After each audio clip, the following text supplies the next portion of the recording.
সর্বপ্রথম আল্লাহ সুবহানাহু ওয়া তাআলার দরবারে শুকর আদায় করছি, যিনি আমাদেরকে আজকে এই কোরআনের তাফসীর মাহফিলে আসার বসার কথা বলা এবং শোনার তৌফিক দান করলেন। তিনি কে? সবাই বলেন তিনি কে? আল্লাহ রাব্বুল আলামিন, যিনি আমাদের সকলের মালিক। এতে কোনো সন্দেহ আছে? সন্দেহ আছে? আমরা যারা তাকে মানি, আল্লাহকে মানি, আমাদেরও মালিক, যারা মানেন না তাদেরও মালিক, ঠিক কিনা কন? যিনি আমাদেরকে আসতে দিলেন, বসতে দিলেন, এ পর্যন্ত হায়াত দান করলেন, সকলে উঁচু আওয়াজে পড়ছে আলহামদুলিল্লাহ। জোরে বলে আলহামদুলিল্লাহ। আপনাদের মন ভালো না খারাপ? সবাই বলেন মনটা ভালো, কিন্তু দেখতে বোঝা যাচ্ছে না যে আপনারা মনটা খুব ভালো।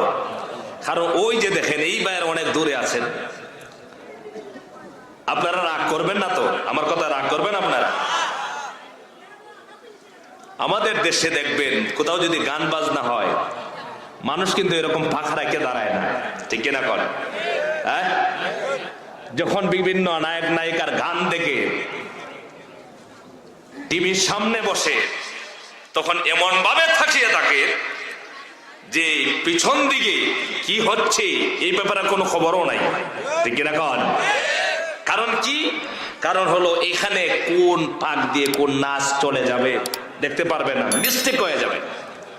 আর আমরা যখন মাহফিলে যাই তখন এমন ভাবে বসি, এদিক তাকাই ওদিক তাকাই, বেখেয়ালের মতো। সম্মানিত ভাইরা, এটা কোরআনের মাহফিল, ঠিক কিনা কন? জোরে বলেন ঠিক কিনা? এই কোরআন শরীফ কে নাজিল করেছেন? সবাই বলেন কে নাজিল করেছেন? আপনাদের কোনো সন্দেহ আছে? জোরে বলেন সন্দেহ আছে? নাই।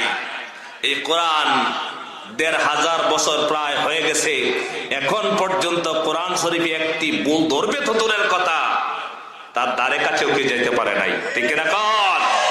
কিন্তু ভুল ধরার জন্য, কোরআনকে মিটিয়ে দেওয়ার জন্য অসংখ্য চেষ্টা আছে না নাই? আরো জোরে বলতে হবে, আছে না নাই? আমার আলোচনা একটু গরম হলে আপনাদের কষ্ট হবে? জোরে বলুন, কষ্ট হবে। কারণ এই কোরআন বিরোধীরা কোরআনকে সহ্য করতে পারে না, ঠিক কিনা কন? আমরা এখানে এসেছি কোনো দলের পরিচয় নিয়ে নয়, আমাদের একটি পরিচয়, আমরা একজন মুসলমান, ঠিক কিনা কন? কারা কারা একমত আছেন হাত তুলে দেখান।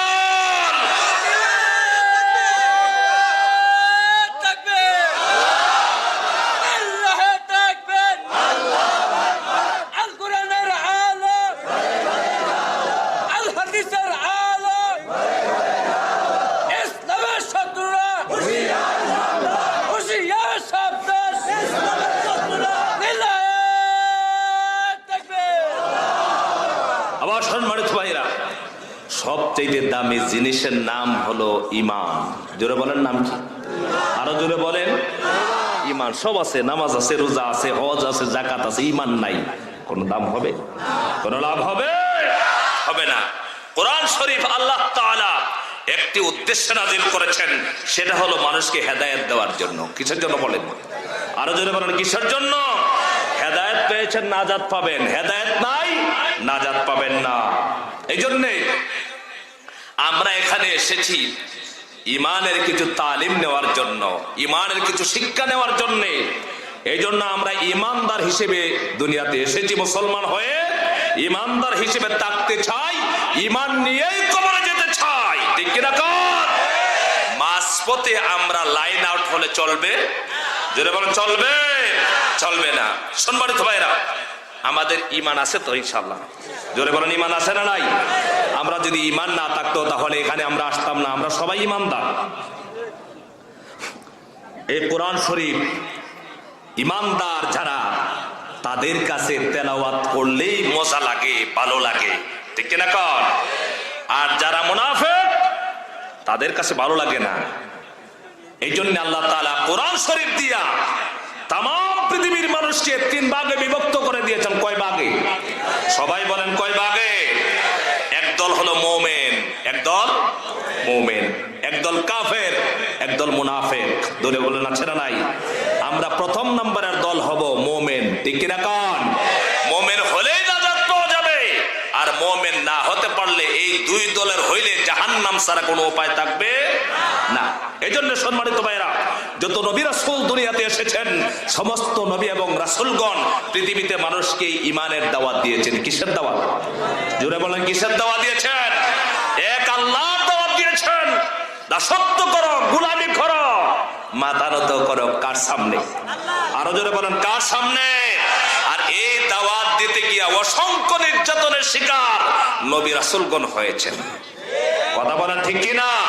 আমরা বহুত মানুষ রাসূলুল্লাহর আশিক দাবি করি, অথচ আমার রাসূল কি পর্যন্ত নির্যাতনের শিকার কাফের, কুফার, বেঈমান, কোরআন বিদ্বেষী যারা হয়েছেন, রাসূলুল্লাহ সাল্লাল্লাহু আলাইহি ওয়াসাল্লাম নিজের ঘরে থাকতে পারলেন না, বাড়িতে থাকতে পারলেন না, অসংখ্য নির্যাতনের শিকার হয়েছেন। ঠিক কিনা কন? আজ আমরা দাবি করি ঠিক, কিন্তু কোরআনের জন্য আমরা আন্দোলন করতে রাজি। সম্মানিত ভাইরা,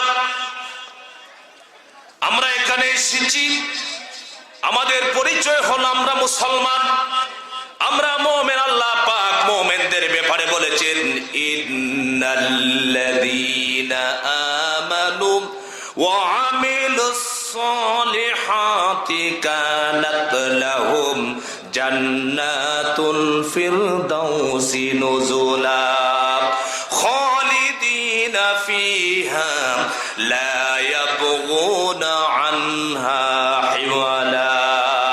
আল্লাহু আকবার। আল্লাহ তাআলা মুমিনদের জন্য রেখেছেন আপ্যায়ন করার জন্য, মেহমানদারি করার জন্য জান্নাতুল ফিরদাউস। সুবহানাল্লাহ বলবেন না?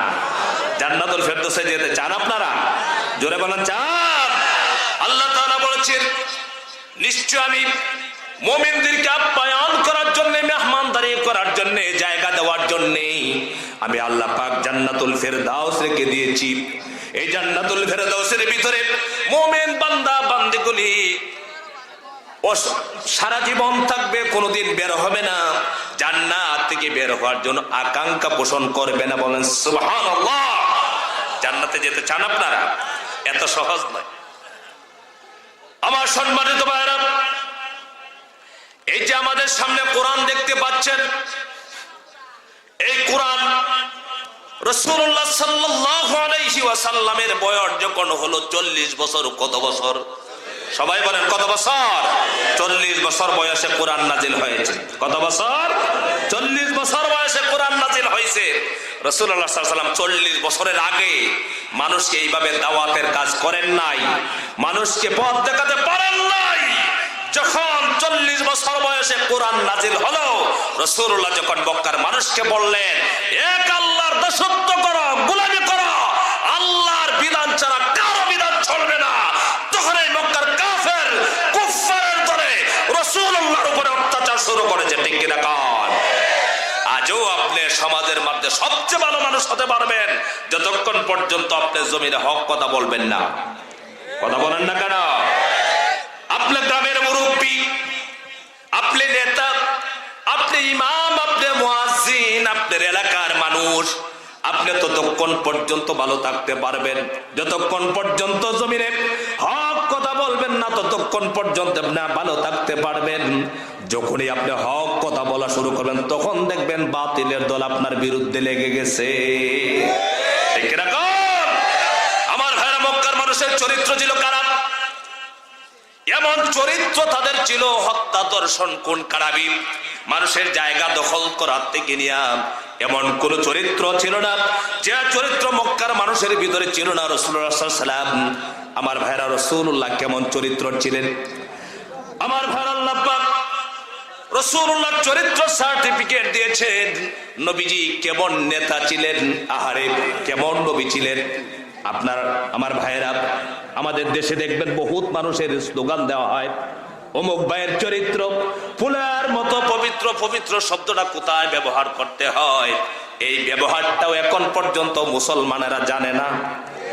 কথা কন না? ঠিক দেখুন, পবিত্র শব্দ আপনারা কি যেখানে তেখানে পবিত্র লাগাইয়া দেন, ঠিক না?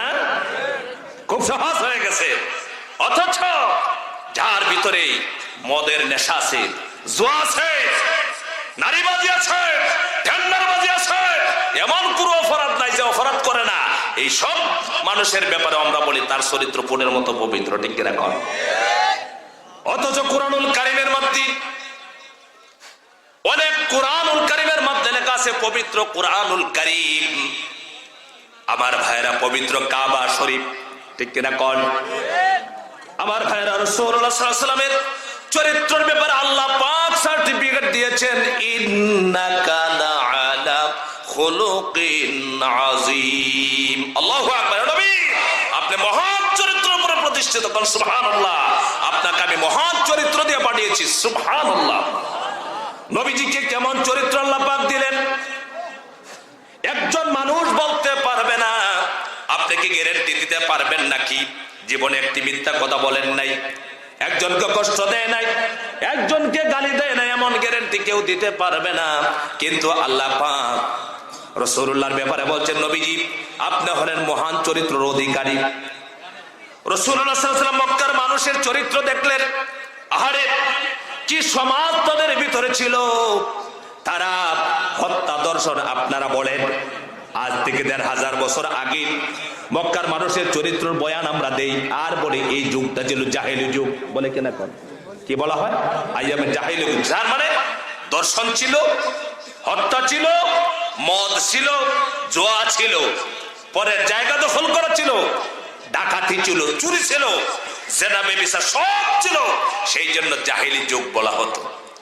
আচ্ছা আপনাদেরকে এখন প্রশ্ন করতে চাই, আমার দেশের কথা বলছি, 95% মুসলমানের দেশ, আমরা দাবি করি, আপনারা বলেন আমার দেশে দর্শন আছে না নাই? সবাই বলে না। আপনাদের সিরাজগঞ্জে মনে এরকম হয় না? দর্শন হয় না?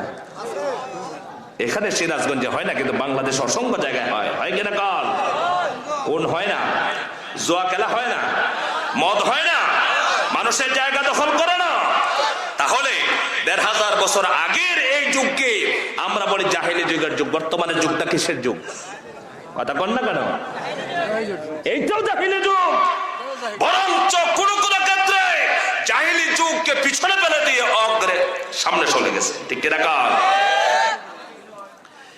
এই জাহেলি যুগ থেকে মুক্তি পেতে হলে যে কিতাবের দরকার, যে কিতাবের অনুসরণ করতে হবে, সেই কিতাবের নাম কি? আরো জোরে বলতে হবে, নাম কি? আমার ভাইরা আসুন, রাসূলুল্লাহ সাল্লাল্লাহু আলাইহি ওয়াসাল্লাম মক্কার মানুষের চরিত্র দেখি, নবীজি কষ্ট পান কিভাবে তাদেরকে হেদায়েতের দিকে ডাকবেন, তাদেরকে কিভাবে পথ দেখাবেন। কোরআন তো নাজিল হয় নাই। আমার ভাইরা যত দাওয়াত দিবেন, কোরআন ছাড়া যদি দাওয়াত দেন, কোরআন ছাড়া যদি যতই দাওয়াত দেন না কেন, এই দাওয়াত কিন্তু গ্রহণযোগ্য হবে না। হবে না কি কর? জোরে বলুন, হবে? হবে না। কারণ কি? আমরা যারা দাওয়াত দিচ্ছি, আমরা তো রাসূলুল্লাহর চরিত্রের মতো হতে পারি নাই। কিন্তু নবীজি সাল্লাল্লাহু আলাইহি ওয়াসাল্লাম, কোরআন নাজিল হয় নাই, মক্কার মানুষদেরকে দাওয়াত দিয়া অন্ধকারের মানুষদেরকে আলোর দিকে আনতে পারে নাই। রাসূলুল্লাহ সাল্লাল্লাহু আলাইহি ওয়াসাল্লাম অপেক্ষা করছিলেন। আল্লাহ তাআলা বলছেন, মা তাদরি মাল কিতাবু ওয়ালাল ঈমান। সুবহানাল্লাহ। হে নবী, আপনি কিতাব কি জানতেন না? কিতাব জানাইছেন কে? আরো জোরে বলতে হবে, কিতাব জানিয়েছেন কে? কিতাব কি আপনি জানতেন না? আর রহমানু আল্লামাল কুরআন, করুণাময় দয়াময় আল্লাহ তিনি, যিনি মানুষকে শিখিয়েছেন কোরআন। রাসূলুল্লাহ তো কোরআন জানতেন না, নবীজি কোরআন দিয়া দাওয়াত দিতে পারলেন না। আল্লাহ পাক বলছেন, রাসূল আপনাকে আমি কোরআন শিখিয়েছি। রাসূলুল্লাহ সাল্লাল্লাহু আলাইহি ওয়াসাল্লাম এই মক্কার মানুষের চরিত্র দেখে তিনি কষ্ট পেয়েছেন, কিন্তু কিভাবে মানুষকে দাওয়াত দিবেন, আরে আফসোস করেন এই চরিত্র দেখা। রাসূলুল্লাহ সাল্লাল্লাহু আলাইহি ওয়াসাল্লাম জীবনে কোনোদিন গান বাদ্য বাজনার মধ্যে অংশগ্রহণ করেন নাই, খারাপ কাজে অংশগ্রহণ করে নাই। রাসূলুল্লাহর জীবনে একটা কাফেরও বলতে পারবে না নবীজি কোনোদিন একটা গানে গেছেন, মূর্তি পূজা করেছেন, এমন গুনাহের কাজ, খারাপ কাজে লিপ্ত হয়েছেন, এমন কোন ইতিহাস নাই। মক্কার মানুষেরা সবাই রাসূলুল্লাহকে বলতেন আল আমিন। কি বলতেন? জোরে বলেন, কি বলতেন? সকলেই। আবু লাহাব, আবু জাহাল, উতবা, সাইবা, ওয়ালিদ ইবনে মুগীরা, নজর ইবনে হারিস, সবাই এক বাক্যে বলতেন আল আমিন। সুবহানাল্লাহ বলবেন না? কেমন আল আমিন? আহারে আমরা রাসূলের উম্মত দাবি করি। নবীজি যখন হিজরত করবেন, রাসূলুল্লাহ সাল্লাল্লাহু আলাইহি ওয়াসাল্লাম হিজরতের রাত্রিতে হযরতে আলীকে বলছেন, আলী রে, আমার কাছে বহুত কাফের মুশরিকেরা। লক্ষ্য করে শুনুন মুসলমানেরা, রাসূলুল্লাহ সাল্লাল্লাহু আলাইহি ওয়াসাল্লাম মক্কা শরীফ ছেড়ে যখন মদিনা হিজরত করবেন, রাতের বেলা হযরত আলীকে ডেকেছেন, আলী তোমার কাছে আমার পক্ষ থেকে আমানতগুলি রাখো। মক্কার বহুত কাফেরেরা তাদের টাকা পয়সাগুলো, সোনা গহনাগুলো আমার কাছে আমানত রেখেছে। সকালবেলা যখন আমি ঘরে থাকবো না, হিজরত করে রাসূলুল্লাহ মদিনায় চলে যাচ্ছেন, নবীজি হযরত আলীকে বলছেন, আলী সকালবেলা যখন মক্কার কাফেররা আমাকে খুঁজবে পাবে না, আমার পক্ষ থেকে তাদের আমানতগুলো দিয়া দিবা। আরে কেমন রাসূল ছিলেন, এমন নবীর উম্মত হতে পেরে খুশি না বেজার? আরো জোরে বলতে হবে, খুশি না বেজার? কেমন রাসূল! মক্কার সব কাফেরেরা, বেশিরভাগ কাফের যাদের আমানত রাখার দরকার হতো, রাসূলুল্লাহর কাছে আমানত থাকতো। আপনারা বলেন, আপনার এলাকার একজন মানুষকে আপনারা দেখতে পারেন না, তার বিরোধিতা করেন, তার কাছে আপনারা টাকা পয়সা আমানত রাখবেন? কথা বলেন না কেন? আমানত রাখবেন? কি পর্যন্ত বিশ্বাস করলে পড়ে ধন সম্পদ আমানত রাখা যায়? কারণ মক্কার মানুষেরা জানতো রাসূল মুহাম্মদ আমাদের মূর্তির বিরুদ্ধে কথা বলে ঠিক, কিন্তু মুহাম্মদ হলো চরম সত্যবাদী। সুবহানাল্লাহ বলবেন না? চরম সত্যবাদী, এতে কোনো সন্দেহ কাফেরদের ছিল না। আমার ভাইরা, রাসূলুল্লাহ সাল্লাল্লাহু আলাইহি সাল্লাম সেই নবী মক্কার মানুষের চরিত্র পরিবর্তন করতে পারলেন না যতক্ষণ পর্যন্ত কোরআন নাজিল হয় নাই। নবীজি চিন্তায় পড়ে গেলেন, হারি মক্কার মানুষকে কিভাবে দাওয়াত দেওয়া যায়, কিভাবে তাওহীদের দাওয়াত দেওয়া যায়, কিভাবে একত্ববাদের দাওয়াত দেওয়া যায়। রাসূলুল্লাহ সাল্লাল্লাহু আলাইহি সাল্লাম হেরা গুহায় চলে গেলেন, যেখানে আল্লাহর কোরআন নাজিল হয়েছে। হাজী সাহেবরা যারা হজ করতে গিয়েছেন, এখনো হেরা গুহা আছে না নাই? আরো জোরে বলতে হবে, আছে না নাই? আপনারা সবাই বলেন তো দেখি, এই যে কোরআন আমার হাতে আপনারা দেখতে পাচ্ছেন, এই কোরআন আর হেরা গুহায় যে নাজিল হয়েছিল, সেই কোরআনের মধ্যে যাররা পরিমাণ ব্যবধান আছে নাকি? জোরে বলেন, আছে না? এই কোরআন, সেই কোরআন যে কোরআন রাসূলুল্লাহর উপরে নাজিল হয়েছিল হেরা গুহায়, এই কোরআন আজকে আমাদের সামনে। কন্যা সুবহানাল্লাহ।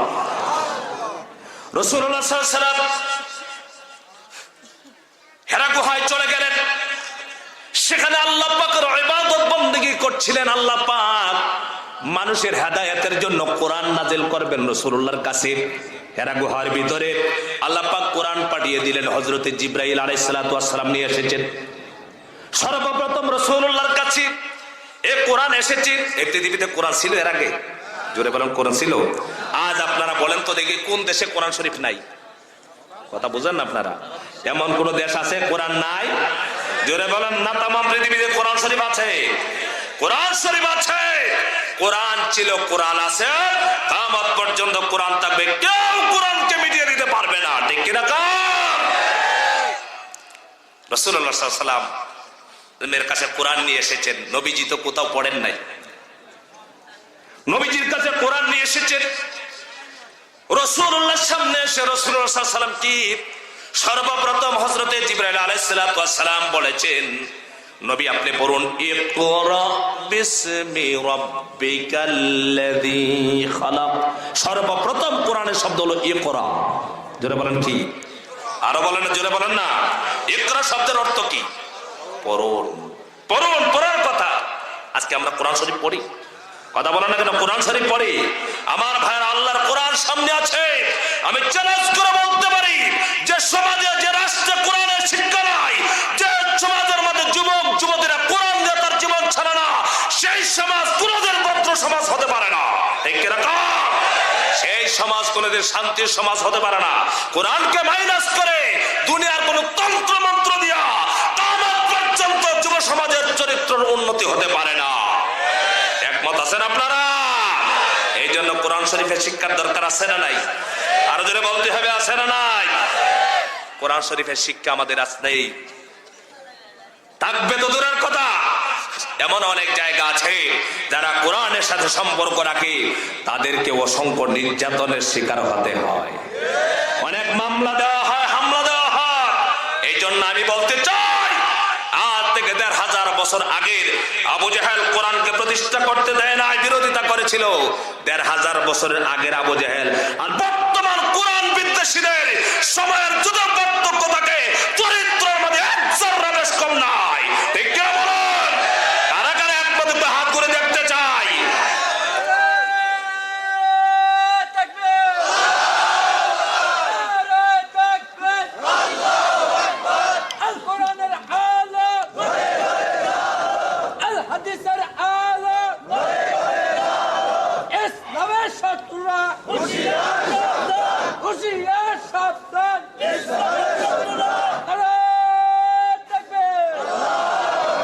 আপনারা রাগ করতেছেন? রাগ করতেছেন? আপনাদেরকে বলবো, আমাদের দেশে এটা গণতান্ত্রিক দেশ। আমরা এখানে যে আসছি, এখানে আওয়ামী লীগ আছি, বিএনপি আছি, জামাত ইসলাম আছি, জাতীয় পার্টি আছে, আছি না নাই? আমরা কান্নে খাদে লেগে আমরা বসে গেছি, কারণ আমরা এখানে এসেছি দলীয় পরিচয় না, আমরা মুসলমান হিসেবে। কথা বলেন না কেন? আমরা এই দেশে আছি মুসলমান হিসেবে, হিন্দু ভাইয়েরাও আছে। কিন্তু আজ কিছুদিন পরে পরে দেখবেন মুসলমানের ইসলাম বই নিয়ে চিনিমিনি খেলা হয়। কথা কন না কেন? অথচ আজ পর্যন্ত হিন্দুরা, হিন্দু ভাইয়েরা আছে, বৌদ্ধরা আছে, খ্রিস্টানরা আছে, তারা এখন পর্যন্ত আন্দোলন করতে হয় নাই যে আমাদের বইয়ের ভিতরে কাবা শরীফের ছবি দিল কেন? কথা বলেন। আমাদের বইয়ের ভিতরে মুহাম্মদ সাল্লাল্লাহু আলাইহি ওয়াসাল্লামের জীবনী দিল কেন? এই কথার জন্য হিন্দু ভাইরা আজ পর্যন্ত আন্দোলন করেছে। কিন্তু এখন পর্যন্ত মুসলমানরা কয়েকদিন পরে পরে মুসলমানের বই নিয়ে আন্দোলন করতে হয়। মুসলমানের 7 বইয়ের ভিতরে, 5 বইয়ের ভিতরে দেখা যায় হিন্দুত্ববাদী ঢুকায় দেওয়া হচ্ছে। কথা কন না কেন মুসলমানেরা? এই জন্য এখনো পর্যন্ত যদি মোকাবেলা করার বিষয় না করা যায়, আপনি আওয়ামী লীগের হন, বিএনপির হন, যে কোনো দলের হন, আপনি মুসলমান, আপনার সন্তানকে যদি মুসলমান বানাতে চান, এগুলোকে প্রতিহত করার দরকার আছে না নাই? আরো জোরে বলতে হবে, আছে না নাই? হিন্দু ভাইদের জন্য থাকবে হিন্দু শিক্ষা, মুসলমানের জন্য মুসলমানের শিক্ষা, খ্রিস্টানের জন্য খ্রিস্টান শিক্ষা থাকবে। কিন্তু আমার দেশে কিছু মুসলমান মুনাফেক ডক্টর নামদারি এই কুলাঙ্গারেরা এগুলোতে আশ্রয় দিয়ে, প্রশ্রয় দিয়ে এগুলো করতে চায়। এর ভিতরে এক নাস্তিক মুরতাদের নাম ডক্টর জাফর ইকবাল। ঠিক কি রকম? এরা মুসলমান নামদারি কিন্তু মুনাফেক। আল্লাহ বলেছেন, ইন্নাল মুনাফিকিনা ফিদ দারকিল আসফালি মিনান নার। আল্লাহ তাআলা জাহান্নামের সবচেয়ে নিম্ন স্তরে জায়গা করে দিবেন মুনাফিকদেরকে। কাদেরকে? আরো জোরে বলতে হবে, কাদেরকে? মুনাফিকদের। আল্লাহ পাক রাসূলুল্লাহ সাল্লাল্লাহু আলাইহি ওয়াসাল্লামের কাছে কোরআন পাঠিয়েছেন। এই যে কোরআন, কোরআন কারিমে এসেছে, রাসূলুল্লাহ সাল্লাল্লাহু আলাইহি ওয়াসাল্লাম কোন মাদ্রাসায় পড়েন নাই, আলিফ বা শিক্ষা করেন নাই। আপনারা বলেন তো দেখি, শাহজাদপুরের ভাইরা, আপনার এলাকার কোন মানুষ যদি হঠাৎ করে কোন স্কুলে পড়ে নাই, কলেজে পড়ে নাই, মাদ্রাসায় পড়ে নাই, হঠাৎ করে বাড়িতে এসেছে, এসে আপনাকে বলছে আমি তো ডাক্তার হয়ে গেছি, ইঞ্জিনিয়ার হয়ে গেছি, মানবেন নাকি? জোরে বলেন, মানবেন? আর বলবেন তুমি বুয়া ডাক্তার। আমার ভাইরা, কেমন রাসূল, কেমন নবীর কাছে আল্লাহ পাক কোরআনুল কারীম পাঠালেন। রাসূলুল্লাহ সাল্লাল্লাহু আলাইহি ওয়াসাল্লাম কোনদিন মাদ্রাসায় পড়েন নাই, কারণ আল্লাহ পাক চান না রাসূলুল্লাহকে দুনিয়ার কারোর ছাত্র বানাতে। সুবহানাল্লাহ। রাসূলুল্লাহ, কারণ একজন যদি ছাত্র হয় আর একজন হবে উস্তাদ। উস্তাদ যদি শিক্ষা কম হয়, ছাত্র যত বড়ই হোক, এরপরে উস্তাদকে দেখার পরেই ছাত্রর মাথাটা একটু নিচু হয়ে যায়। ঠিক না করে আপনারা দেখেন? অথচ আল্লাহ পাক রাসূলুল্লাহ সাল্লাল্লাহু আলাইহি ওয়াসাল্লামকে দুনিয়ার কোন মাদ্রাসায়, কোন মসজিদে শিক্ষা দেয় নাই। রাসূলুল্লাহ স্বয়ং উস্তাদকে। আরো চিল্লায় বলেন না কে? আমার রাসূলের সম্মান ইজ্জত সবচাইতে বেশি, আল্লাহর পরেই যার মর্যাদা এবং সম্মান, তিনি মুহাম্মাদুর রাসূলুল্লাহ সাল্লাল্লাহু আলাইহি ওয়াসাল্লাম। আল্লাহর পরে সকল সৃষ্টির উপরে। কার পরে? সবাই বলে না কার পরে? আল্লাহর পরে সকল সৃষ্টির উপরে যার সম্মান এবং মর্যাদা, তিনি হলেন মুহাম্মাদুর রাসূলুল্লাহ। সবাই বলে সাল্লাল্লাহু। এতে কোনো সন্দেহ আছে আপনাদের? সন্দেহ আছে নাকি? কারণ কিন্তু আল্লাহর পরে। কার পরে? আর ভালো করে বলেন, কার পরে? আল্লাহর সমকক্ষ কেউ? ওয়ালাম ইয়াকুল্লাহু সূরা ইখলাসের ভিতরে কি পড়েন? ওয়ালাম ইয়াকুল্লাহু কুফুয়ান আহাদ, আল্লাহ সমকক্ষ কেউ নাই। কুল হুয়াল্লাহু আহাদ, আল্লাহ কয়জন? বহুত মানুষ আছে, কিছু বন্ড আছে আমার দেশে, জিকির করতে করতে রাসূলুল্লাহকে আল্লাহ সমকক্ষ বানিয়ে ফেলে। বলে কি? বলে নবী তো আল্লাহ না, কিন্তু আল্লাহ তা কি জুদা না? নজরুল্লাহ বলবেন না? এটা আপনারা বলেন, শুনেন নাই? এরকম বলে আল্লাহ চাইতে বেশি কম নয়। এই সকল যদি কথা বলা হয়, ইন্না শিরকা লাযুলমুন আযীম, সব গুনাহ মাফ হবে, শিরকের অপরাধ, শিরক হলো সবচাইতে বড় অপরাধ, শিরক থেকে বাঁচতে হবে। আমার ভাইরা, রাসূলুল্লাহর কাছে আল্লাহ পাক এই কোরআন নাজিল করলেন। রাসূলুল্লাহর কাছে এসেছেন হযরত জিবরাইল আলাইহিস সালাতু ওয়াস সালাম এসেছেন। এসে সর্বপ্রথম যখন বললেন, নবীজি বললেন, মা আনা বিকারিন, আমি পড়া জানি না, পড়তে জানি না। হযরত জিবরাইল আলাইহিস সালাতু ওয়াস সালাম রাসূলুল্লাহকে ধরলেন, বুকের সাথে মিশালেন, চাপা দিলেন, ছাড়লেন। এবার বললেন, পড়ুন। ইকরা বিসমি রাব্বিকাল্লাযী খালাক, নবী আপনি পড়ুন আপনার রবের নামে, যিনি আপনাকে সৃষ্টি করেছেন।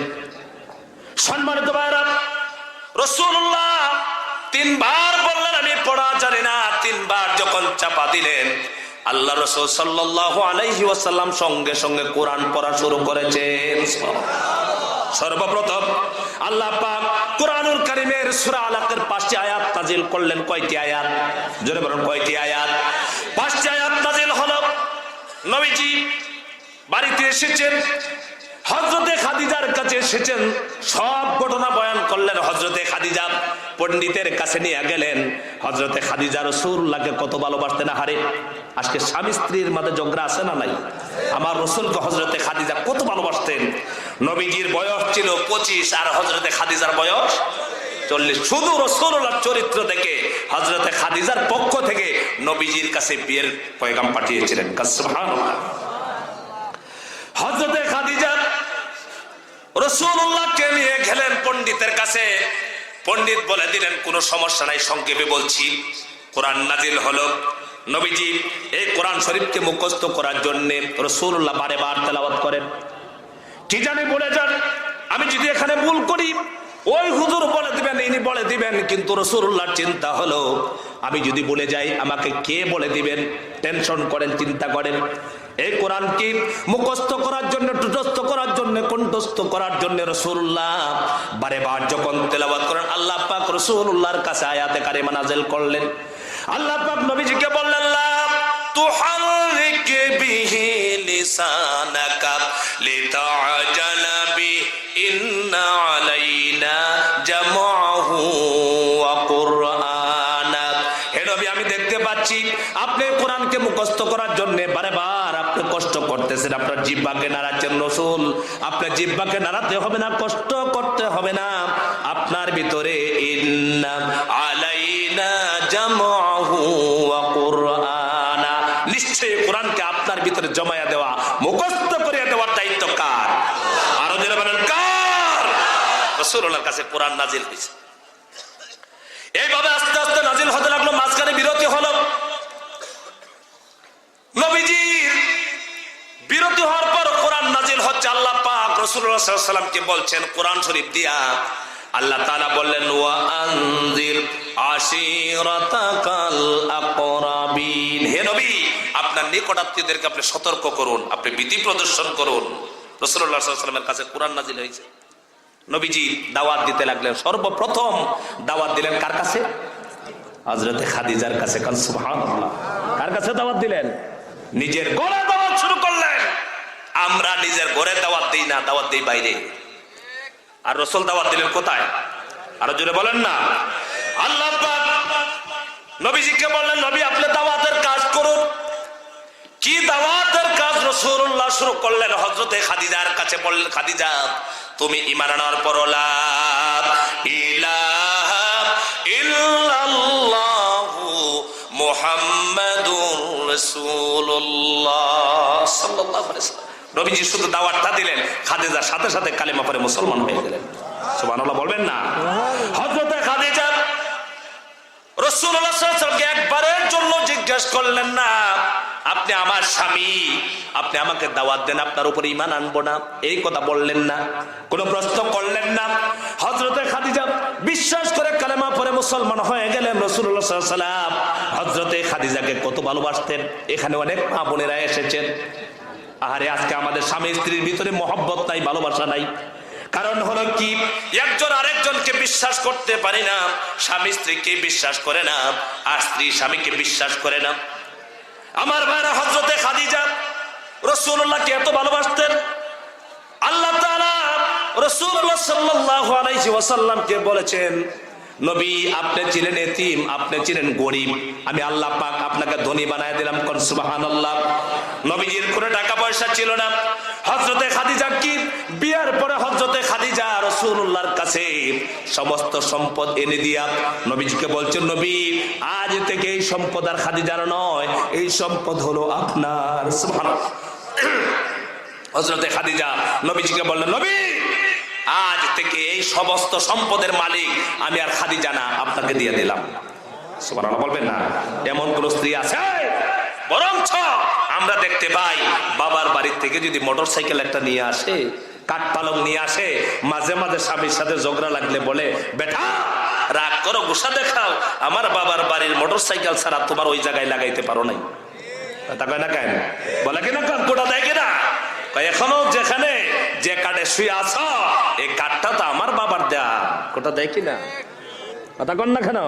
অথচ হযরতে খাদিজা সমস্ত সম্পদ রাসূলুল্লাহ সাল্লাল্লাহু আলাইহি ওয়াসাল্লামকে দিয়ে দিয়েছেন।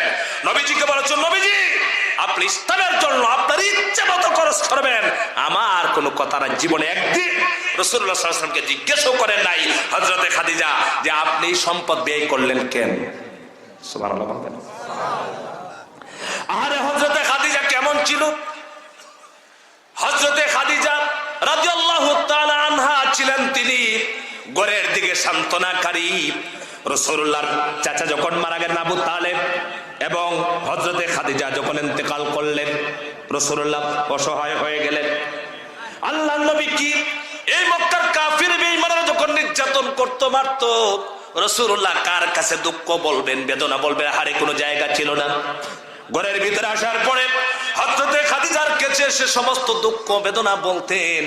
আজ হযরতে খাদিজা রাসূলুল্লাহকে আদর করতেন আর সান্ত্বনা দিতেন। সুবহানাল্লাহ। আপনার বাইরে যতই কষ্ট হোক, যতই সমস্যায় থাকেন না কেন, ঘরের ভিতরে আসার পর আপনার ঘরের দরজা খোলার পরে, আপনি গরিব থাকেন দুঃখী থাকেন, আপনি ঘরের ভিতরে ঢোকার পর আপনার স্ত্রী যদি আপনাকে সান্ত্বনা দেয়, আর যদি বলে স্বামী সারাদিন তুমি কষ্ট করলাম, মাথার গাম পায়ে ফেললা, কষ্ট করলাম, স্বামী এই তোমার জন্য গরম পানি করে রেখে দিয়েছি, স্বামী তুমি আসো, তোমার পা গুলি আমি একটু ধুয়ে দিব, মুছে দিব, ঠিক কিনা কন? আপনার বলেন তো দেখি, বাহিরে যতই কষ্ট হোক না কেন, সারাদিন কষ্ট করার পর ঘরের ভিতরে আসার পরে সান্ত্বনা আছে না নাই? জোরে বলেন, আছে না নাই? আর যদি আসার পরে বলে সারাদিন তুমি কি করলা, অমুক বাড়ির ভাই 1000 টাকা রুজি করে আর তুমি নিয়ে আসছো 500 টাকা, এরকম মহিলা আছে না নাই? আমাদের দেশের মহিলারা দেখবেন স্বামীর সামনে সাজুগুজু করে না, সাজুগুজু করে সব বাহিরে, ঠিক না? কোথাও বেড়াতে গেলে সব সাজুগুজু। মা বোনেরা, আপনি যত ইচ্ছা সাজুগুজু করতে পারেন, কোনো অসুবিধা নেই, ইসলাম নিষেধ করে না, কিন্তু দেখাতে হবে আপনার স্বামীকে, ঠিক না? আর আর আমাদের মহিলারা স্বামীর কাছে এমন ভাবে থাকে, বোঝা যায় যে সারা বছরে আর একটা নারিকেল তেলের বোতল এনে দেওয়া হয় না। যখন যাবে কারো বিয়ের অনুষ্ঠানে, তখন চুলগুলো শ্যাম্পু করতে হবে, আর শ্যাম্পু করে দেখবেন আপনার কমিউনিটি সেন্টারে গিয়া মাথার চুল বড় করে মোটরসাইকেলের পিছনে উঠছে উঠছে, যুবতীর চুল উঠছে। এটা কোনো মুসলমানের কালচার নয়, ঠিক কিনা? আমার ভাইরা, হযরতে খাদিজা রাসূলুল্লাহর উপরে, আল্লাহর উপরে ঈমান এনেছেন, কালেমা পড়েছেন, মুসলমান হয়ে গেলেন। হযরতে খাদিজা সারা জীবন ভর রাসূলুল্লাহকে সান্ত্বনা দিলেন। হযরতে খাদিজা ইন্তেকাল করার পরে রাসূলুল্লাহ সাল্লাল্লাহু আলাইহি সাল্লাম খাদিজার নাম নিয়ে যখন কান্না করেন, দুঃখ প্রকাশ করেন, একদিন হযরত আয়েশা সিদ্দিকা রাদিয়াল্লাহু তাআলা আনহা নবীজিকে বলছেন, নবীজি আপনি বুড়া মহিলার জন্য কেন কান্না করেন? আল্লাহর নবী রাগ হলেন। রাসূলুল্লাহ সাল্লাল্লাহু আলাইহি সাল্লামের চেহারা মোবারক লাল হয়ে গেল। নবীজি বললেন, আয়েশা রে, তোমরা সবাই হলে আমার সুখের সাথী, আর হযরতে খাদিজা হলেন আমার দুঃখের সাথী। বলেন সুবহানাল্লাহ। মক্কার মানুষেরা যখন আমাকে মারতো, নির্যাতন করতো, ঘর থেকে বের হলে নির্যাতন করতো, আমার ঘরের ভিতরে আসার পর আমার খাদিজা আমাকে সান্ত্বনা দিত, দুঃখগুলো মুছে দিত। সেই খাদিজার জন্য হযরত আয়েশাকে বলছে, আয়েশা রে, আর কোনদিন আবার খাদিজার বিরুদ্ধে এমন কথা তোমরা বলবা না। বলেন সুবহানাল্লাহ। সর্বপ্রথম হযরতে খাদিজা মুসলমান হলেন। আমার ভাইরা, হযরতে খাদিজা মুসলমান হলেন। 2 নম্বরে হযরত আলীকে দাওয়াত দেওয়া হলো। হযরত আলীর বয়স হলো 10 বছর, তিনিও কালেমা পড়ে মুসলমান হয়ে গেলেন। 3 নম্বরে হযরতে যায়েদ ইবনে হারেসা, 4 নম্বরে হযরত আবু বকর সিদ্দিক রাদিয়াল্লাহু তাআলা আনহুকে দাওয়াত দেওয়া হলো। নবীজি কোরআন শরীফ দিয়ে দাওয়াত দিচ্ছেন। এইভাবে আস্তে আস্তে করে মক্কা শরীফে দাওয়াতের কাজ শুরু করলেন, দাওয়াত দিচ্ছিলেন। আমার ভাইরা আস্তে আস্তে করে 1 বছর, 2 বছর, 3 বছর পার হলো। কয় বছর? জোরে বলো, কয় বছর? 3 বছর পার হলো। 3 বছরের ভিতরে নবীজি প্রকাশ্যে দাওয়াত মক্কা শরীফে দিতে পারে নাই। আমার ভাইরা, আপনারা বলেন তো দেখি, এই কিতাব কার? সবাই বলেন, এই কিতাব কার? এই জমিনটার মালিক কে? আর জোরে বলেন, জমিনের মালিক কে? আল্লাহর জমিনে আল্লাহর কোরআনের দাওয়াত দেয়, কিন্তু প্রকাশ্যে দাওয়াত দিতে পারে না। তাহলে কোরআনের দাওয়াত দিতে বাধা দিচ্ছে কারা? কাফের, মুশরিক, বেঈমানরা। ঠিক কিনা কান? এখনো যারা মাহফিল বন্ধ করতে চায়, যারা কোরআনের দাওয়াতকে পছন্দ করে না, তারাও আবু জাহেলের চামুন্ডা, এতে কোনো সন্দেহ নাই। ঠিক কিনা কান? রাসূলুল্লাহ সাল্লাল্লাহু আলাইহি সাল্লাম মক্কার মানুষদেরকে দাওয়াত দেন কোরআন দিয়া, কিন্তু প্রকাশ্যে দিতে পারে নাই।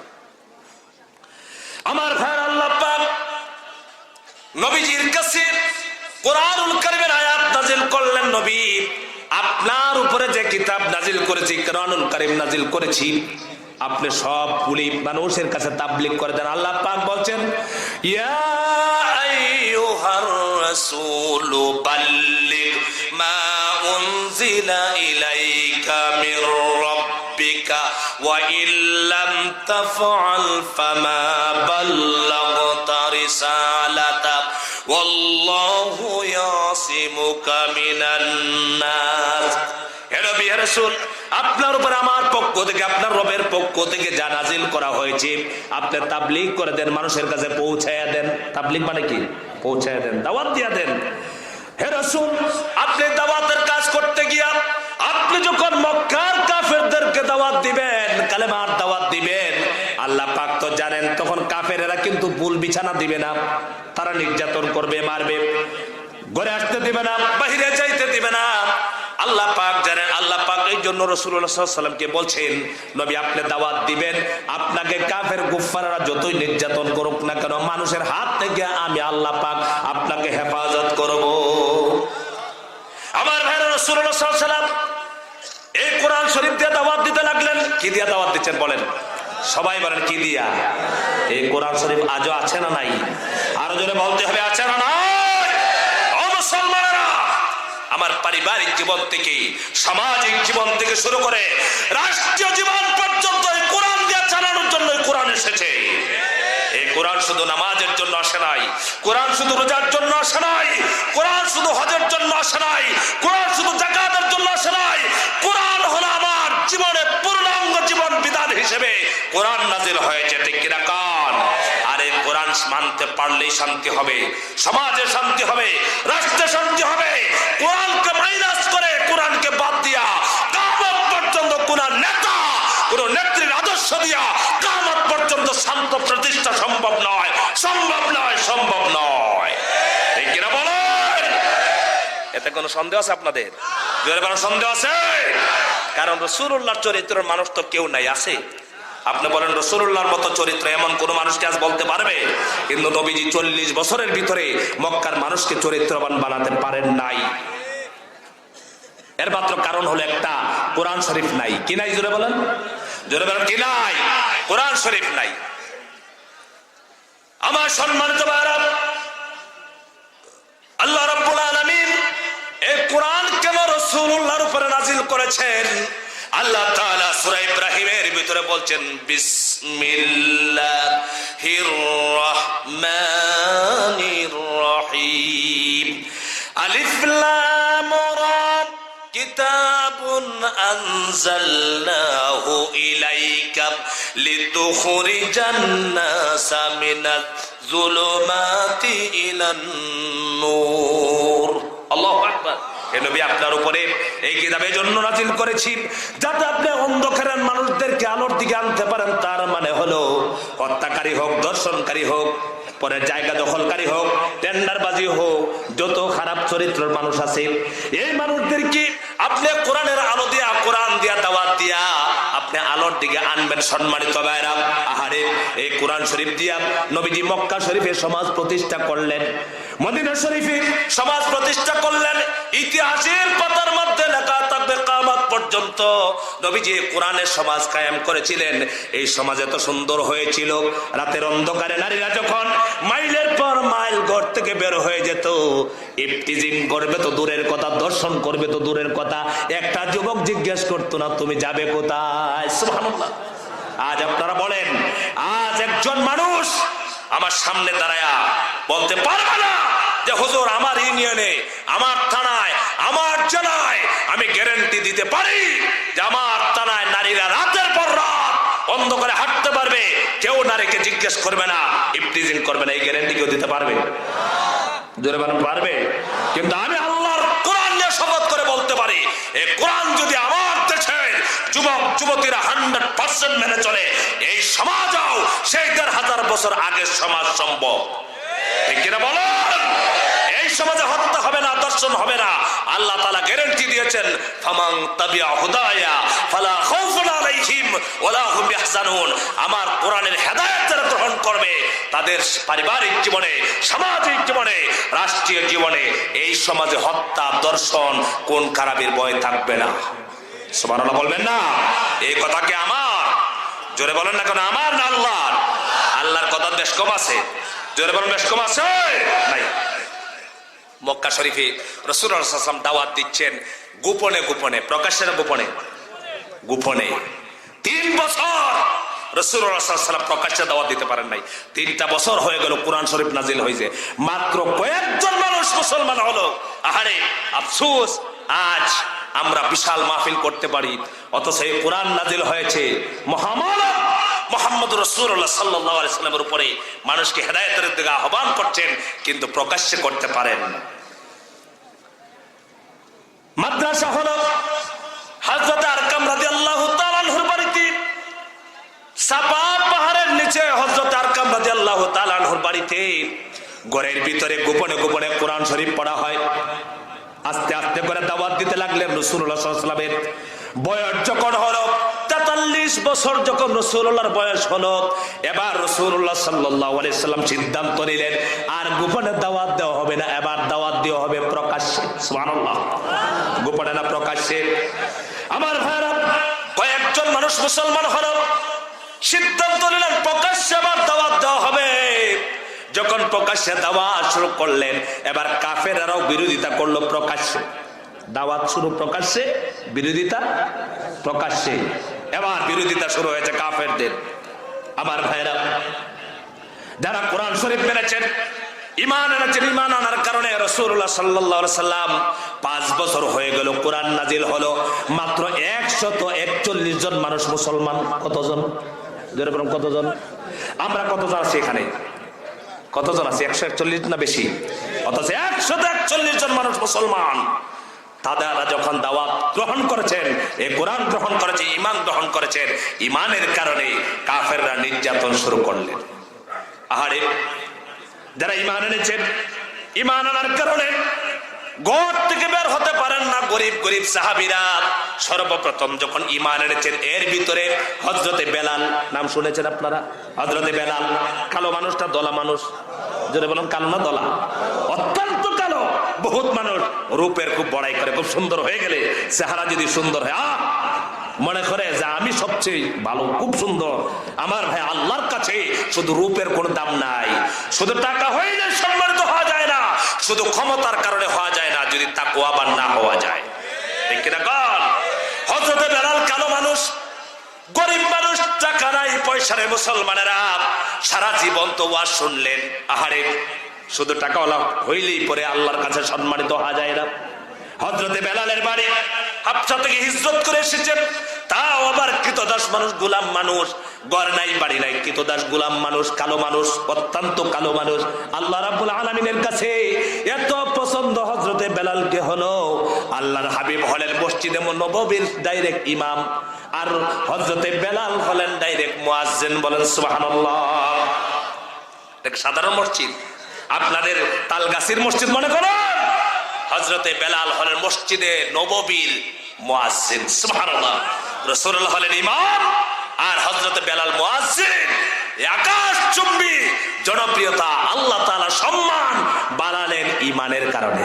সুবহানাল্লাহ বলবেন না? অথচ আবু লাহাব ছিল বংশধর মানুষ, তার চেহারা ছিল ভালো। আবু জাহাল ছিল মক্কার প্রসিদ্ধ বংশের মানুষ। এই কাফেরদের বংশ বালক, চেহারাও বালক, টাকা পয়সার অভাব নাই, ক্ষমতার অভাব নাই, কিন্তু তাদের মর্যাদা আল্লাহ পাক দুলিশাত করে দিয়েছেন। এই পৃথিবীতে দেখবেন লক্ষ কোটি টাকাও দিলে একজনের ছেলের নাম আবু জাহেল রাখে না, রাখবে না কি কোন? আপনার এলাকায় কারো ছেলে হয়েছে, আপনি বললেন ভাই 1 লক্ষ টাকা দিব, তোমার ছেলেটার নাম রাখো আবু জাহেল, আবু লাহাব, রাখবে না কি কোন? আমার ভাইরা, হারে হযরতে বেলাল ঈমান এনেছেন। ঈমান আনার কারণে তার এত বিপদ এসেছে। কাফেররা দুর্বল হওয়ার কারণে এত মারে, এত নির্যাতন করে। উমাইয়া ইবনে খালফ এইগুলো নির্যাতন করতেন। হযরতে বেলালকে বলতেন, বেলাল ঈমান আনার কারণে, ঈমান আনছো নাকি 7 বছর, মারতে মারতে উত্তপ্ত বালুর মধ্যে, মরুভূমির মধ্যে শোয়া দিয়া হযরতে বেলালকে টানা হেঁচড়া করা হতো। কিন্তু হযরতে বেলাল বলতেন, আমার জীবন যদিও চলে যায় 1 সেকেন্ডের জন্য আল্লাহকে ভুলে যেতে পারবো না। ঠিক কি না? আমার ভাইরা, আমার দল আগে না ঈমান আগে? আরো জোরে বলতে হবে, দল আগে না ঈমান আগে? আমার দেশ আগে না ঈমান আগে? ঈমান আগে। বাংলার ভাগ যাকে বলা হতো, শেরে বাংলা একে ফজলুল হক, নাম শুনছেন আপনারা? নাম শুনছেন আপনারা? হুজুর ছিলেন, মৌলানা ছিলেন না, তিনি বড় ব্যারিস্টার ছিলেন, উকিল ছিলেন, অনেক জ্ঞানী ছিলেন। তিনি কলকাতা এক মামলার বিষয়ে তিনি একটা বিষয় কথা বলেছিলেন। এরপরে তিনিকে প্রশ্ন করা হয়েছিল যে আপনি পরিচয় দেন, আপনি বাঙালি আগে। তখন তিনি বলেছিলেন, সর্বপ্রথম আমার পরিচয় হলো আমি মুসলমান, এরপরে আমার পরিচয় হলো আমি বাঙালি। ঠিক কিনা? 1 নম্বর পরিচয় হলো আমি একজন মুসলমান, 1 নম্বর পরিচয় হলো আমি একজন ইমানদার। হযরতে বেলাল ইমানের পরিচয় দিচ্ছেন। যতই নির্যাতন করা হলো, বেলাল ইমান ছাড়েন না। হযরতে বেলালের সঙ্গে সঙ্গে গরিব সাহাবীরা যারা ইমান এনেছেন, তারা ঘর থেকে বের হতে পারেন না, বাড়ি থেকে বের হতে পারে না। Abu Jahl, Abu Lahab, Utba, শাইবা, Walid ইবনে মুগীরা, নজর ইবনে হারিস, এই কাফেররা নির্যাতন করে না হারে। বাজারে যেতে পারেন না, হাট ঘাটে যেতে পারেন না। কুরআন নাজিল হলো 5 বছর হলো। রাসূলুল্লাহ সাল্লাল্লাহু আলাইহি ওয়াসাল্লামের পাশে যখন গরিব সাহাবীরা বসে থাকেন, এই কাফের আবু জাহল, আবু লাহাব এরা চিল্লায় চিল্লায় বলে, মুহাম্মাদের কাছে আমরা যাই না একটা কারণ। কারণটা হলো, মুহাম্মাদের চারিপাশে যে লোকগুলা বসা দেখা যায়, এই মানুষগুলো হলো গরিব কিসমের মানুষ। বহুত মানুষ আছে দেখবেন গরিব মানুষকে দেখতে পারে না, অহংকার করে। ঠিক কিনা? কন একটু পাওয়ার হয়ে গেছে, একটু টাকা পয়সা হয়েছে, ক্ষমতা হয়ে গেছে, গরিব মানুষ আর দেখতে পারে না, এমন মানুষ আছে না নাই? আমার ভাইরা, আবু জাহল, আবু লাহাব বলছে মুহাম্মাদের কাছে যাই না, কারণ আমাদের একটা মান সম্মান আছে। আমরা হলাম মক্কার সবচেয়ে লিডার মানুষ, আমরা লিডার পারসন। মুহাম্মাদের চারিপাশে যে মানুষগুলো দেখতে পাই, এগুলো ফকির মিসকিন। যেরকম নাউজুবিল্লাহ। কাদেরকে বলে? ইমানদারদেরকে বলে। হযরতে বেলালের কথা বলে। হযরত বেলাল কালো মানুষ, হাবশা থেকে হিজরত করে আসছেন, কৃতদাস মানুষ। ঈমান এমন এক জিনিস, আপনি যদি রাস্তার ফকির হন, মিসকিন হন, আপনি যদি ইমানদার হতে পারেন, বেঈমান কোটি কোটি টাকার মালিকের চাইতে, রাজার থেকে প্রেসিডেন্টের চাইতে একটা রাস্তার ফকির ইমানদারের দাম আল্লাহর কাছে সবচেয়ে বেশি। ঠিক কি না? এজন্য ইমানদার হতে চান না শুধু ক্ষমতাবান হতে চান? ইমানদার হতে চান কিনা? আমার ভাইরা, ইমানদার হন, মর্যাদা বাড়াবেন কে? আমার ভাইরা, বলছিলাম ইতিহাসের পাতায় লেখা রয়েছে, এই পৃথিবীতে 3 জন মানুষ সবচাইতে কালো ছিলেন। কয়জন মানুষ সবচাইতে কালো ছিলেন? 3 জন মানুষ। তারা আল্লাহর কাছে এত দামি হয়েছেন, এত সম্মান আল্লাহ তাআলা দিয়েছেন ঈমানের কারণে। সুবহানাল্লাহ বলবেন না? একজনের নাম হলো হযরতে বেলাল। নাম কি? হযরতে বেলাল অত্যন্ত কালো মানুষ ছিলেন। আরেকজনের নাম কোরআনুল কারীমের ভিতরে এসেছে। আল্লাহ পাক কোরআনুল কারীমের ভিতরে 114টি সূরা নাজিল করেছেন। একটি সূরার নাম হলো সূরা লোকমান। সূরার নাম কি? লোকমান। আছে কোরআন শরীফের ভিতরে আছে। লোকমানের কথা আছে না নাই? আল্লাহ তাআলা লোকমানকে জ্ঞান দান করেছিলেন, বলে সুবহানাল্লাহ। হযরত লোকমান ছিলেন কালো মানুষ, চেহারা তেমন সুন্দর ছিল না, পা গুলি ছিল পাটা পাটা, ঠোঁট গুলো ছিল মোটা মোটা। তিনি ছিলেন ছাগলের রাখাল। তিনি ছিলেন ছাগলের রাখাল। কিসের রাখাল বলেন? আপনার এলাকায়, আমার এলাকায় যদি কোন ছাগলের রাখাল এসে বলে যে আজকে আহমদুল্লাহ হেলালি সাহেবের আগে আমি 1 ঘন্টা আপনাদেরকে বয়ান শোনাতে চাই, আপনারা কি মানবেন? কথা বলেন, মানবেন?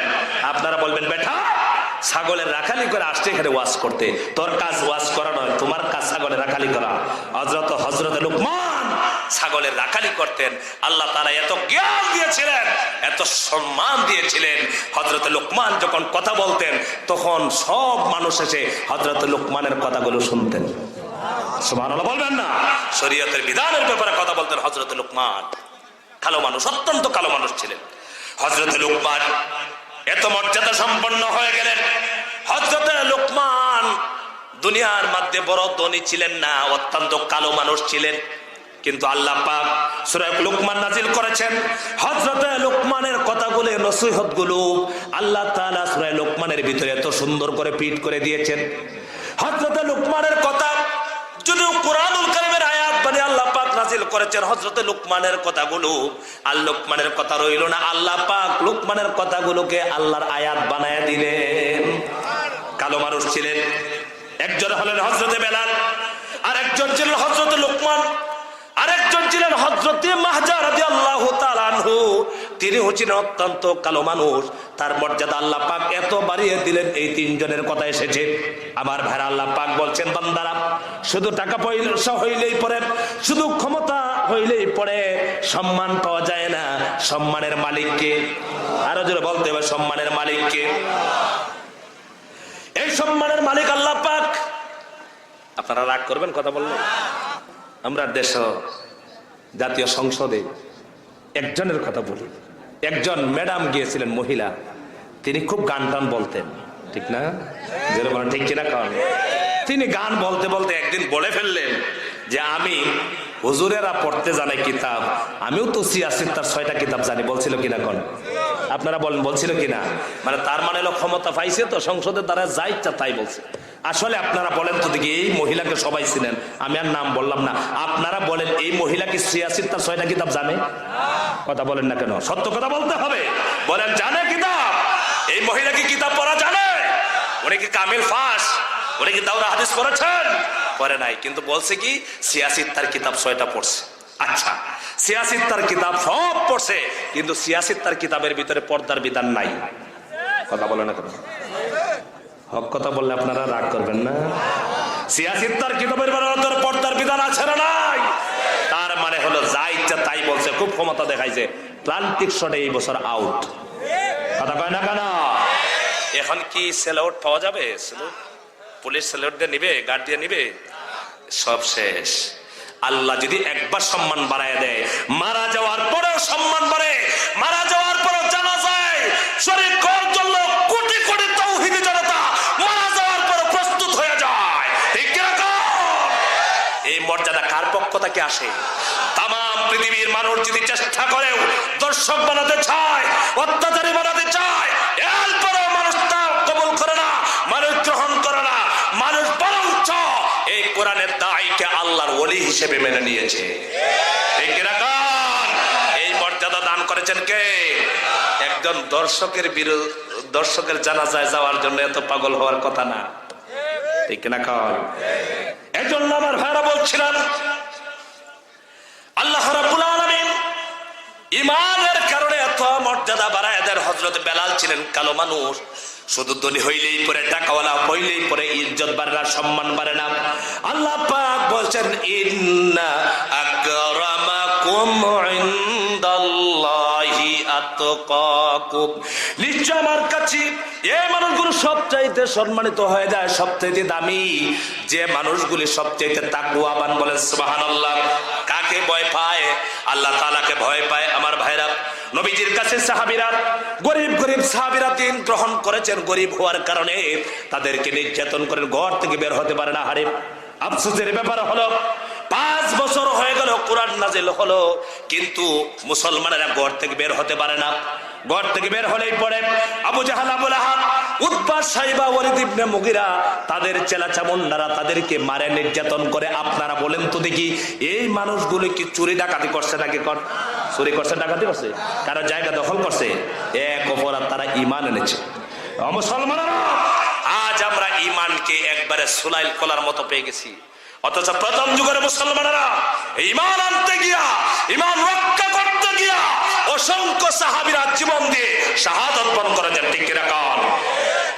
আল্লাহর এই ঈমান কোরআনকে প্রতিষ্ঠা করার জন্য, আল্লাহর এই কোরআনের বিধানকে জমিনের মধ্যে কায়েম করার জন্য সাহাবীরা জীবন দিয়েছেন, সংগ্রাম করেছেন, লড়াই করেছেন। ও মুসলমানরা, এ পর্যন্ত কোরআন এমনি আসারায় কিয়ামত পর্যন্ত একদল দ্বীনের দায়ী কোরআনের সৈনিকেরা, তারা কোরআনের আওয়াজকে বুলন্দ করার জন্য জীবন বাজি রেখে আন্দোলন চালিয়ে যাবে। ঠিক কি না? আমরা যে কোনো দলের হই না কেন, কিন্তু আল্লাহর কিতাব, আল্লাহর কোরআন বাস্তবায়ন হোক, এটা আমরা চাই কি চাই না? জোরে বলা, চাই কি চাই না? আপনারা মনে রাখবেন, আপনি যে কোনো দলের হন, যদি কোরআনের বিধান জারি করার জন্য চেষ্টা আপনার নিয়ত না থাকে, আপনি পূর্ণ ঈমানদার নন। কারণ আল্লাহ তাআলা এই কিতাব নাজিল করেছেন আল্লাহর জমিনকে পরিচালনা করার জন্য। আমার সম্মানিত ভাইরা, গরিব সাহাবায়ে কেরাম ঘর থেকে বের হতে পারেন না, নির্যাতন করেন রাসূলুল্লাহ সাল্লাল্লাহু আলাইহি ওয়াসাল্লামের কাছে। গরিব সাহাবীরা রাসূলুল্লাহর কাছে গিয়ে নবীজিকে বলছেন, ইয়া রাসূলুল্লাহ সাল্লাল্লাহু আলাইহি ওয়াসাল্লাম, মক্কা শরীফে আমরা মনে হয় আর থাকতে পারবো না, কারণ কাফেরদের অত্যাচারে, নির্যাতনের কারণে আর থাকতে পারবো না। নবীজি, আমরা ঘর থেকে বের হতে পারি না, কিভাবে থাকবো এই সমাজের ভিতরে? রাসূলুল্লাহ সাল্লাল্লাহু আলাইহি ওয়াসাল্লাম সাহাবায়ে কেরামকে একটি পরামর্শ দিলেন। পরামর্শটা হলো, ও সাহাবীরা, তোমাদের বসবাসের যদি অনুপযোগী হয়ে যায় মক্কার জমিন, তাহলে এই মক্কা শরীফ ছেড়ে তোমরা হিজরত করে একটা দেশ আছে, যে দেশের নাম, যে রাষ্ট্রের নাম হলো আবিসিনিয়া। আবিসিনিয়ায় তোমরা হিজরত করে চলে যাও। আবিসিনিয়ার কথা রাসূলুল্লাহ সাল্লাল্লাহু আলাইহি ওয়াসাল্লাম বললেন। আর বললেন, ও সাহাবীরা, আবিসিনিয়ার বাদশার নাম হলো নাজ্জাশী। রাসূলুল্লাহ সাল্লাল্লাহু আলাইহি ওয়াসাল্লাম বললেন, নাজ্জাশী বাদশার ব্যবহার হলো ভালো। বলেন সুবহানাল্লাহ। আমার ভাইরা, নবীজি যার ব্যাপারে বলেছেন সেই দেশের বাদশা ভালো। আপনারা তো এখানে মুসলমানেরা আছেন, আমরা সুন্নি মুসলমান দাবি করি বা মুসলমান দাবি করি। আপনারা বলেন তো দেখি, রাসূল যার ব্যাপারে বলেছেন ভালো, এই লোকটা ভালো হওয়ার সম্ভাবনা কম না বেশি? আরো জোরে বলতে হবে, কম না বেশি? আমার রাসূল যাকে ভালো বলেছেন অবশ্যই ভালো। সাহাবায়ে কেরাম 2 ধাপে 101 সাহাবী নিজের ঘর ছেড়ে, বাড়ি ছেড়ে, আত্মীয় স্বজন ছেড়ে সাগর পাড়ি দিয়ে আবিসিনিয়া হিজরত করলেন। নবীজির কাছে রইলেন মাত্র 40 জন সাহাবী। তারা ঈমান এনেছেন। ঈমানদারের সংখ্যা ছিল 141।